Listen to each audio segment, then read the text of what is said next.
తిరుప్పావై 13వ పాసురం మూలభావం పాసురం ప్రారంభ పంక్తి పుల్లెన్ వాయ్ కీండానే. ఈ పాసురంలో గోపికలు కృష్ణుని వీరత్వం, కరుణ, లీలలను స్మరిస్ నీవే మా ఏకైక ఆశ్రయం. నీ నామస్మరణతోనే పాపాలు తొలగుతాయి.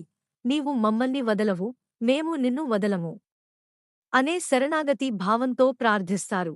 పదార్థార్థం పుల్లెన్ వాయ్ కీండానే పుల్లను, గడ్డి ఆహారం, నోటితో చింపినవాడు, బాలకృష్ణుని బాల్యలీలలు, పొల్లా అరక్కన్ కిళ్ళిక్కళైనే చెడ్డ రాక్షసులను సంహరించినవాడు, కల్లచ్చకట్టే కలందు ఎరుత్తే మోసపూరిత శత్రువులను నాశనం చేసినవాడు, విల్లు విళవేండినే ధనుస్సు ధరించి రక్షించినవాడు.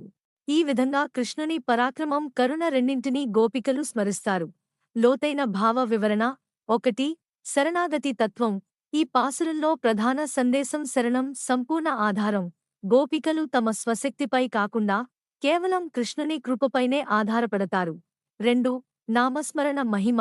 కృష్ణుని నామాన్ని ఉచ్చరించడమే పాపనాశనం, భయవిముక్తి, ఆత్మశుద్ధి అని ఆండాళ్ సూచిస్తుంది. 3.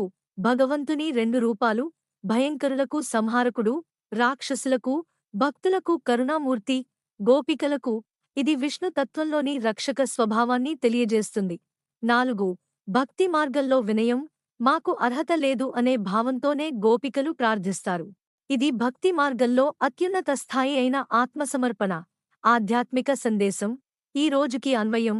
కష్టకాలంలో భగవంతునిపై సంపూర్ణ విశ్వాసం ఉంచాలి. అహంకారం విడిచి శరణాగతి స్వీకరించాలి. నిత్య జీవితంలో నామస్మరణ అలవాటు చేసుకోవాలి. Thank you for watching this video. Please like, share and subscribe our channel friends.